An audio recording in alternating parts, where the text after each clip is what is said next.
Hello everyone. I was just driving home when driving past St. Peter's. I had to stop because it's that time of year when all the daffodils are covering large areas of the churchyard. I say churchyard, well, most of the headstones were taken down. I've done a few videos on why that happened. Let's just say it was done to make it into a garden of remembrance. So hundreds of headstones were taken down by council workmen. Some were kept and they were placed into the path or at the back, which I'll show you in a moment. But that's Dame Dorothy Street up there. We're in what was once specifically called Monkwearmouth Shore. This area. And there's the famous St. Peter's Church, also known back in the day as Monkwearmouth Parish Church, which is what locals called it.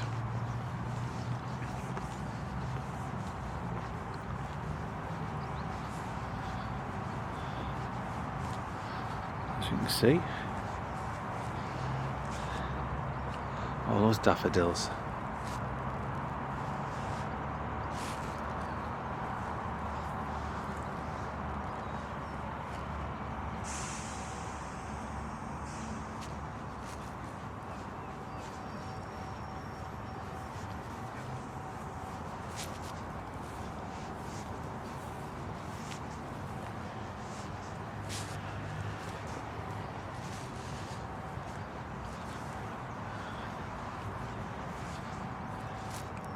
As you can see, just at the back, there's some of the headstone. I've done a couple of videos just on these particular headstones.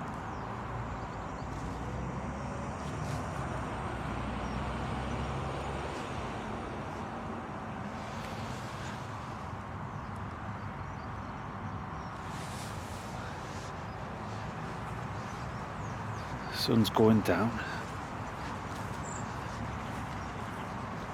Come round the back now, I'll have a look at a couple of them.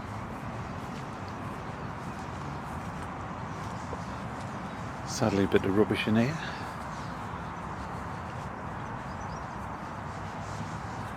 This is only a small proportion of the headstones that were standing when they were taken down.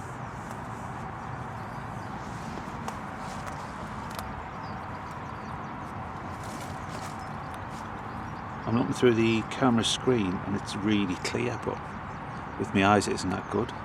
So that's Anne Ranson, wife of Thomas Ranson, native of this parish. If you look through that, it gives you an idea of all those stones are 1766. That's for William Tysick.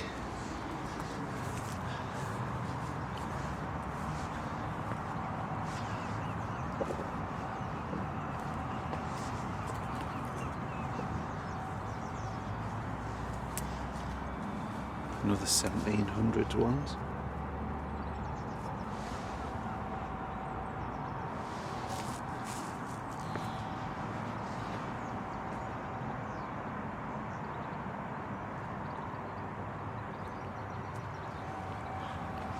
Right next to University of Sunderland buildings. It's a really old one that mentioned 1763. That one, that's for members of the Welsh family. Remember, it was a stonemason.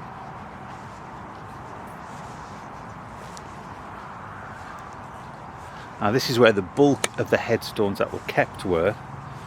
See, got them in this path here. There's probably about 8 or 9 there.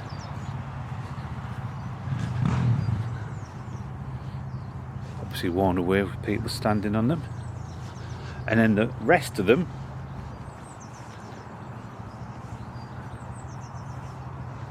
it's probably only about 50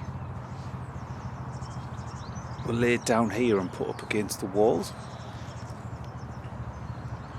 From memory, I think it was like early 1950s when I did some research on the whole process. Now back in the day, where I'm pointing, which is the open space, that wasn't part of the churchyard. The churchyard was at this side where I'm pointing now of the church, and it was surrounded by houses, places like Garth Square. Now, this just gives you an idea of some of the size of these headstones. Look at this. If I stand back, let's have a look. That's about 7 foot, that stone, for members of the Fulton family. So as you can see, I'm guessing that bit down there at the bottom would be the bit which went into the ground to stabilise it, but they're absolutely massive. Master Mariner.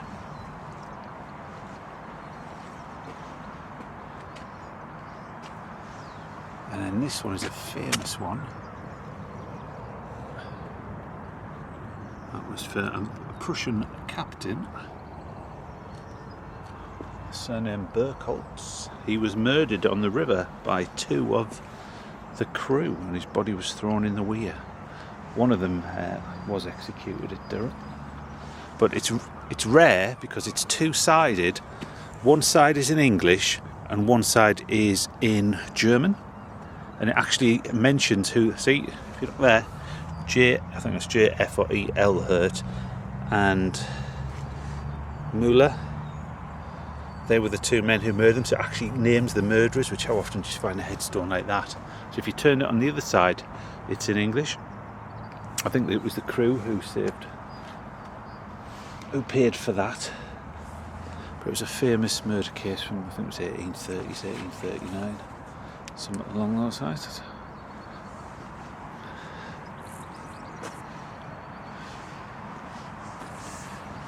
I love this, some of these old epitaphs. There are transcriptions in places. I think Sunderland aquariums have got some of them. And 4 of their children, John Bonner,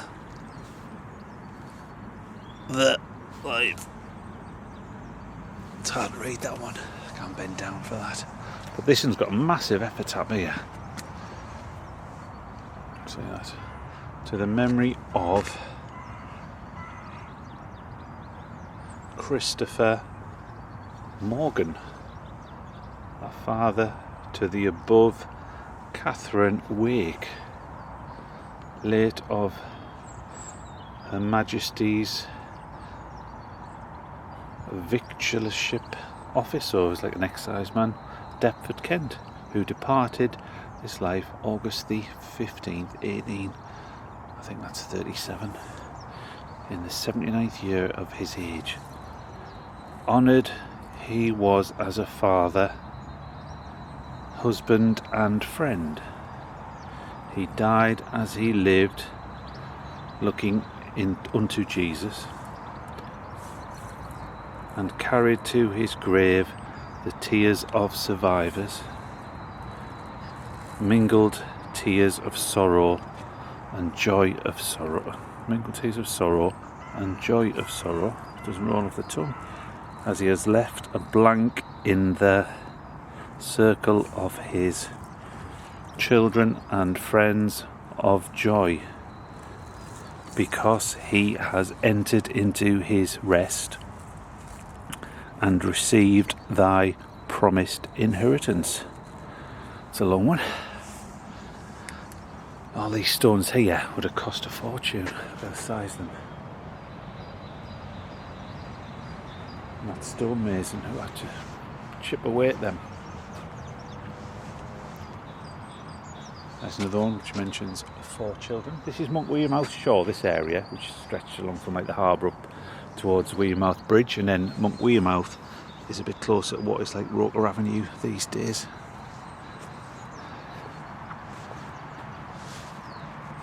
Now this one is an amazing one, this one. In memory of John Elliott, underviewer of Wearmouth Colliery. That's the pit, Wearmouth Pit, who was killed by a fall down the shaft January the 21st, 1849, aged 39 years. Now if you look how clear that is, thankfully. Look at that epitaph.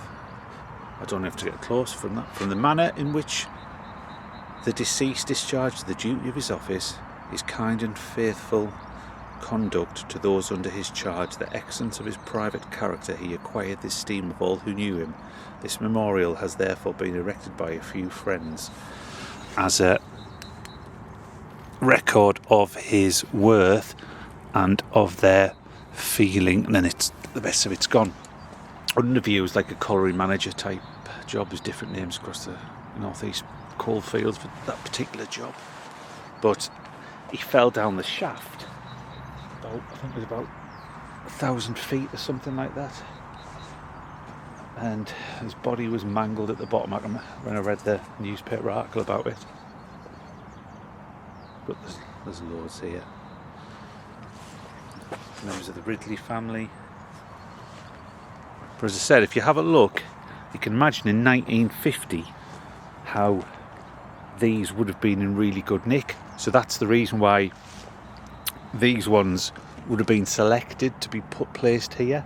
Anything which was slightly illegible or damaged would have just been hide into rubble.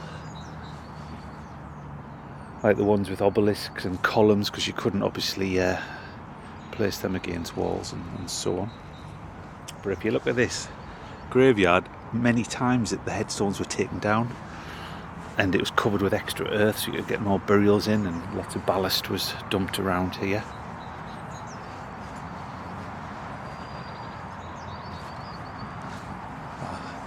I will leave you with one last shot of those beautiful daffodils. So thank you very much for watching. If you did enjoy it, please give it a like, and if you do want to click on the subscribe, please do. It helps grow the channel, and I will see you next time.